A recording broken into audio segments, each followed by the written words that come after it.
السلام علیکم دوستو، کیسے ہیں آپ سب؟ میں زبینہ فیاض ایک بار پھر آپ کے ساتھ تو میں شروع کر رہی ہوں کتاب غم نہ کرے، جس کے رائٹر ہے ڈاکٹر آئز القرنی اور جس کا ترجمہ کیا ہے قطریف شہباز ندوی صاحب نے۔ تو شروع کرتے ہیں غم نہ کرے پارٹ 18۔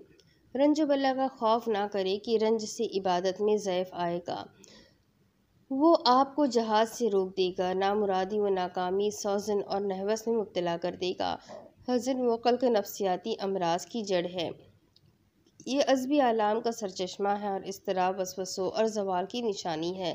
قرآن آپ کے پاس ہے، ذکر ہے، دعا ہے، نماز اور صدقہ اور خیرات کے کام اور مفید و بار آور اعمال ہے، لہٰذا گھبرانا کس چیز سے؟ خالی اور بیکار رہ کر رنج و بلا کے شکار نہ بنے۔ نماز پڑھے، تسبیح پڑھے، مطالعہ کرے، لکھے، کام کرے، آنے والوں کا استقبال کرے، دوسروں کے پاس جائے، غور و فکر کرے اور دعائیں کرے۔ مجھے پکارو، میں تمہاری سنوں گا۔ عاجزی و فروتنی سے اپنے رب کو پکارے، وہ زیادتی کرنے والوں کو پسند نہیں کرتا۔ اطاعت اس کے لیے خالص کرتے ہوئے دعا کرے۔ کہہ دو کہ تمہارے رب کے بہت سے پیارے نام ہیں، اسے اللہ سے پکارو یار رحمان کہہ کر۔ خوش رہنے کے قاعدے۔ پہلی بات یہ دھیان میں رکھیں کہ اگر آپ صرف آج پر نظر نہ رکھیں گے تو ذہن بڑھ جائے گا، معاملات ڈاواڈول ہوں گے، اندیشے و تفکرات بڑھ جائیں گے۔ اسی بات کو تو یوں کہا گیا ہے کہ صبح کر لو تو شام کا انتظار نہ کرو، شام کر لو تو صبح کے انتظار میں مت رہو۔ ماضی کو پورے طور پر بھول جائے، جو گزر گیا اس پر غور و فکر بے وقوفی اور جنون ہے۔ مستقبل پر توجہ نہ کرے کہ وہ عالم غیب کی بات ہے، جب تک وہ آ نہ جائے اس کے بارے میں پیشگی فکر مند نہ ہو۔ تنقید سے اکھڑ نہ جائیے، ثابت قدم رہیے، یہ جان لیجیے کہ تنقید سے آپ کی قیمت بڑھے گی۔ اللہ پر ایمان اور عمل صالح ہی بہترین اور خوشگوار زندگی ہے۔ جو اطمینان و سکون اور راحت چاہتا ہو، اسے اللہ کا ذکر اختیار کرنا چاہیے۔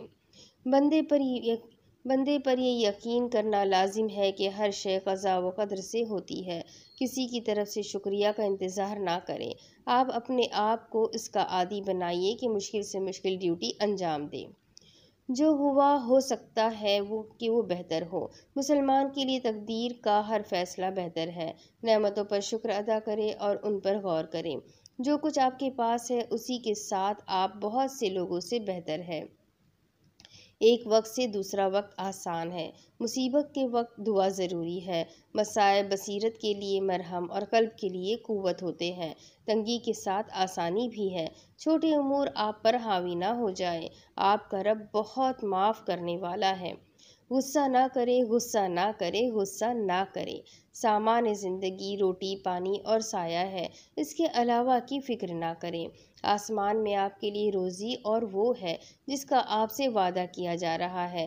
جس حادثے کا زیادہ اندیشہ ہوتا ہے وہ نہیں ہوتا۔ مصیبت زدوں میں آپ کے لیے نمونہ ہے۔ اللہ جب کسی قوم کو پسند کرتا ہے انہیں مبتلائے مصیبت کرتا ہے۔ مصیبت میں مسنونہ دعائیں کرے، بیکار نہ بیٹھے، سنجیدہ اور مفید کام کرے، یوں ہی نہ بیٹھے رہیں۔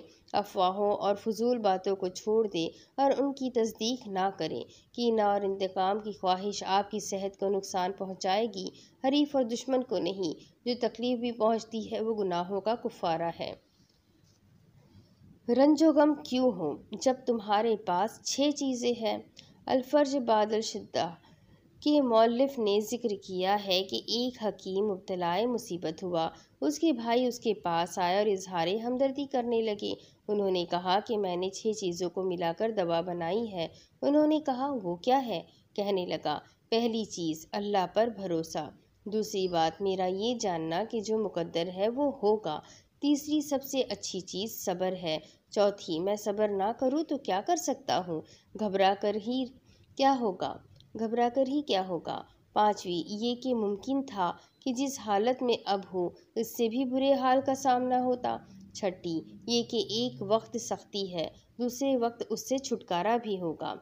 آپ پر زیادتی ہو، اہانت ہو یا سب و شتم کیا جائے یا ظلم ہو تو آپ رنج نہ کریں۔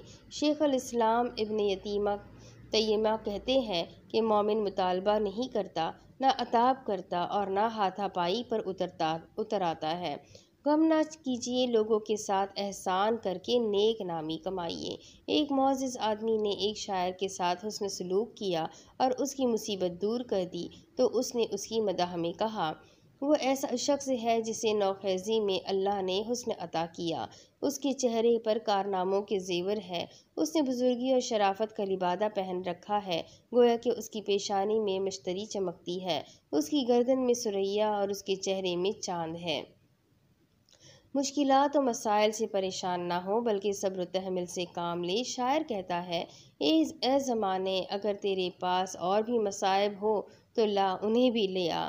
صبر گھبراہٹ سے زیادہ آسان ہے، تحمل دل چھوٹا کرنے سے بہتر ہے۔ جو آدمی اپنی مرضی سے صبر نہیں کرتا اسے مجبوراً بھی کرنا ہی پڑتا ہے۔ متنبی کہتا ہے، زمانے نے اتنی مصیبتیں مجھ پر برسائی کہ میرا دل تیروں کے حالے میں ہو گیا۔ جب بھی تیر مجھ پر برسائے جاتے تو ایک کے اوپر ایک تیر لگتا اور ٹوٹ جاتا۔ میں اسی طرح زندہ رہا کہ مصیبتوں کی کوئی پرواہ نہیں کی، کیونکہ ان پر توجہ دینے سے مجھے کوئی فائدہ نہیں پہنچا۔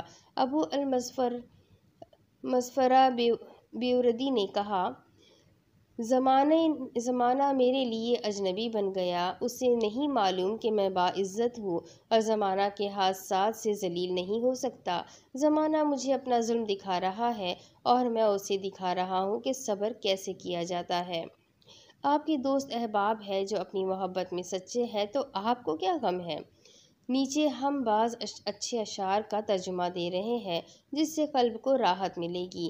تالیف قلوب اور روحوں کو ملانے کے سلسلے میں شاعر نے کہا ہے، ہم یمن کی ایک ایسی دوشیزہ کے پاس اترے جو صالحین کے خاندان سے تھی۔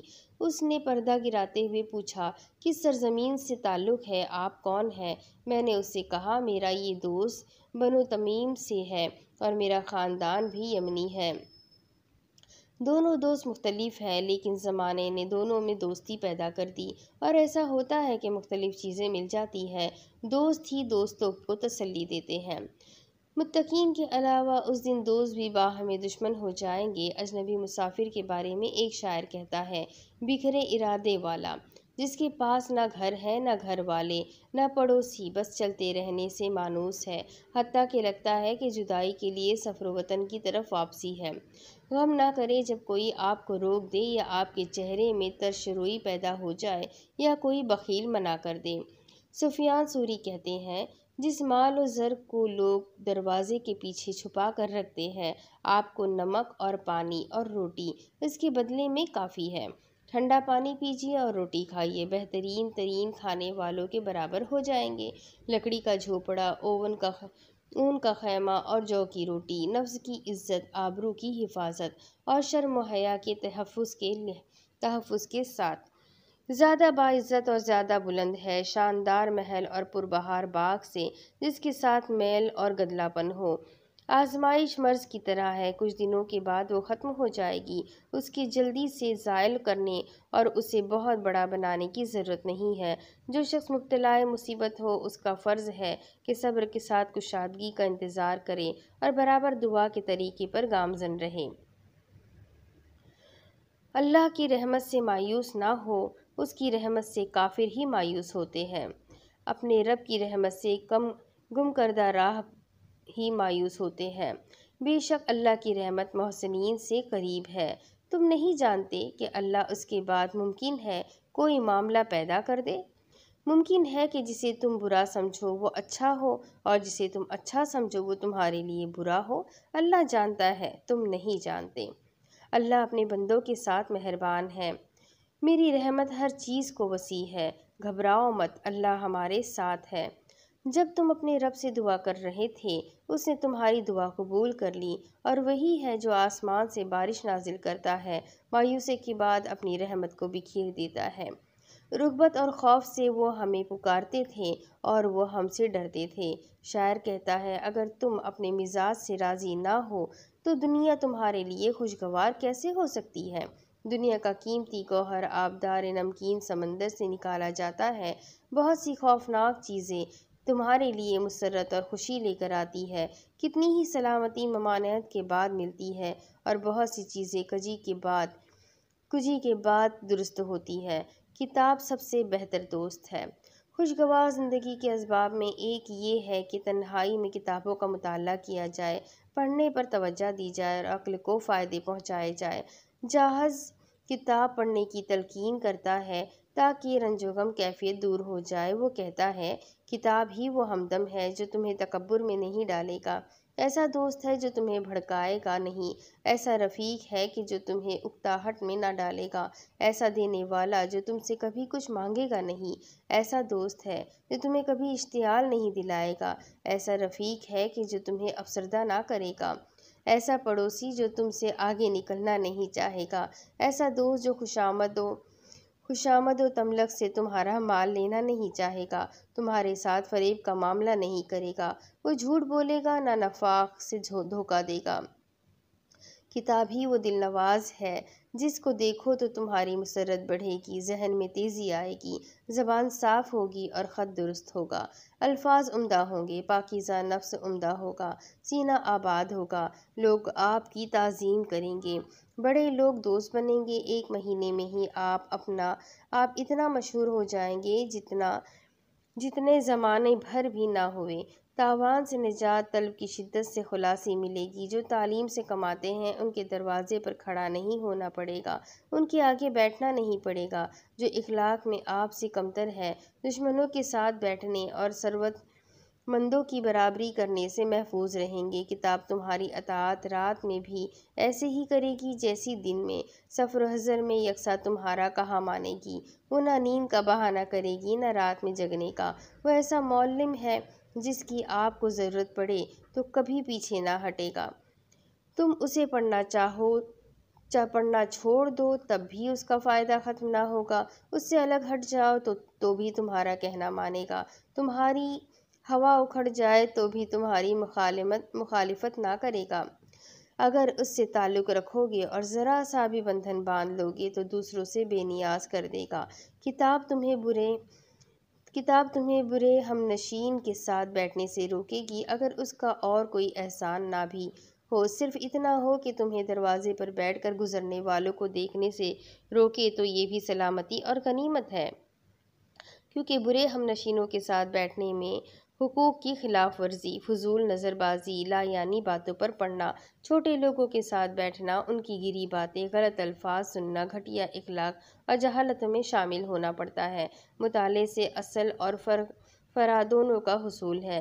اسی طرح کتاب صرف آپ کو بیکار خواہشوں، لہو و لعب اور آرام پسندی سے بھی روک دے تو یہ بھی اس کا آپ پر زبردست احسان اور کرم ہوگا۔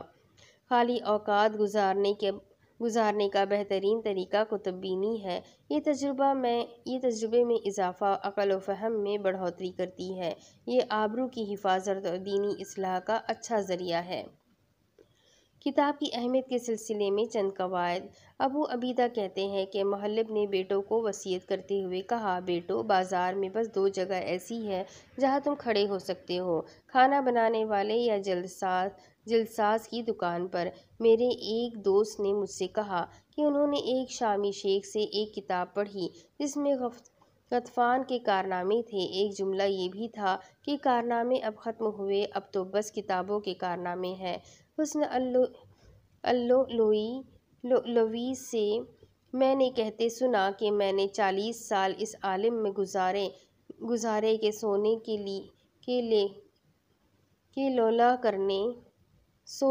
کے لولا کرنے، ٹیک لگانے کے وقت بھی کتاب میرے سینے پر رکھی رہتی تھی۔ ابن الجہم کہتے ہیں، جب بے وقت مجھ پر نیند طاری ہوئی، ضرورت سے زیادہ نیند بھی بہت بری چیز ہے، تو میں نے اس وقت حکمت کی کتابوں میں سے کوئی کتاب لی۔ کتاب پڑھ کر مجھ پر وہی سرمستی طاری ہوتی ہے جو لذت کے حصول اور کسی کامیابی کے وقت سرور و مستی طاری ہوتی ہے، بلکہ یہ انبساطی کیفیت اس سے شدید ہوتی ہے۔ ابن الجہم کہتے ہیں، جب میں کسی کتاب کو منگواتا ہوں اور اسے اچھا اور مفید پاتا ہوں تو تم مجھے دیکھو گے کہ پڑھتا ہوا یہ دیکھتا ہوں کہ کتنے ورق باقی بچ گئے۔ یہ ڈر رہتا ہے کہ کتاب ختم ہو جائے گی اور اس کے فوائد سے محروم ہو جاؤں گا۔ ہاں، اگر کتاب بڑی اور ذہنیم ہوتی ہے تو میری خوشی کا کیا پوچھنا، بس زندگی مل جاتی ہے۔ حتاً علماء انقبا نے قدمہ میں سے کسی کے مطالعہ کتب کا حال بیان کرتے ہوئے لکھا ہے کہ اگر کتاب طویل اور کثیر الاوراق نہ ہوتی تو میں اس کی نقل کر لیتا۔ ابن الجہم یہ سن کر بولے، جس بات سے تم ڈر گئے مجھے اسی سے اس کا شوق پیدا ہو گیا۔ چھوٹی کتابوں سے مجھے خاص فائدہ نہیں ہوتا، مجھے تو بس بڑی کتاب میں ہی مزہ آتا ہے۔ سب سے بلند، عمدہ اور عرفہ کتاب اللہ کی کتاب قرآن ہے، جس کے بارے میں وہ خود فرماتا ہے، یہ کتاب آپ صلی اللہ علیہ وسلم پر نازل کی گئی ہے تاکہ آپ اس کے ذریعے لوگوں کو خبردار کریں اور مومنین کو یاد دہانی کرائے۔ آپ کا سینہ اس کے لیے بالکل کھلا ہونا چاہیے۔ مطالعے کے فائدے، وسوسے اور رنج تفکرات دور ہو جاتے ہیں، باطل میں پڑنے سے آدمی بچتا ہے، بیکار اور گپ بازوں سے نجات ملتی ہے، گفتگو اور بات چیت کا طریقہ آ جاتا ہے، زبان فصیح ہوتی ہے اور غلطیاں نہیں ہوتی، عقل بڑھتی ہے، دل کی صفائی ہوتی ہے اور ذہن کھلتا ہے، علم مؤثر ہوتا ہے، فہم کو جلا ملتی اور معلومات کا ذخیرہ بڑھ جاتا ہے، لوگوں کے تجربوں، حکیموں کی حکمت اور علماء کے استنباط سے فائدہ ہوتا ہے، علم ہضم کرنے کا ملکہ پیدا ہوتا ہے اور ان مختلف ثقافتوں سے آشنائی ہوتی ہے جن کا زندگی میں اہم کردار ہے۔ اہل اسلام کی کتابیں پڑھنے سے ایمان میں اضافہ ہوتا ہے، کیونکہ کتاب سب سے بڑا واعظ، بہترین امروہی کرنے والا اور سب سے مؤثر تنبیہ کرنے والا ذریعہ ہے۔ کتاب ذہن کو انتشار سے، دل کو شکست اور ریختہ سے اور وقت کو ضیاع سے بچاتی ہے۔ کلام کے فہم، مضمون کے ڈھالنے اور عبارت کے مقصد تک پہنچنے، جملے کے مدلول اور حکمت کے اسرار و رموز سمجھنے میں کتاب کا مطالعہ رسوخ پیدا کرتا ہے۔ بقول شاعر، سب سے بڑی لذت معافی کے فہم کی لذت ہے، نہ کھانے پینے اور اینڈنے کی۔ اب اس کے آگے کی سٹوری میں آپ کو اگلی قسط میں سناتی ہوں کہ آگے کیا لکھا ہے اس کتاب میں۔ آپ بھی کتابیں پڑھیے، آپ بھی اپنے وقت کو ضائع نہ کریں، اپنے علم میں اضافہ کریں۔ بہت ساری اچھی باتیں اس کتاب میں لکھی ہے، اسے ضرور پڑھیے اور سن کر بھی جو سمجھ آ رہا ہے اپنے دوستوں کے ساتھ شیئر ضرور کیجیے اور چینل کو سبسکرائب کر لیجیے، بیل آئیکن کو ضرور دبا دیجیے۔ تب تک خوش رہیں، دعا میں مجھے بھی یاد رکھیں۔ اگلی ویڈیو میں پھر ملتے ہیں، تب تک کے لیے اللہ حافظ۔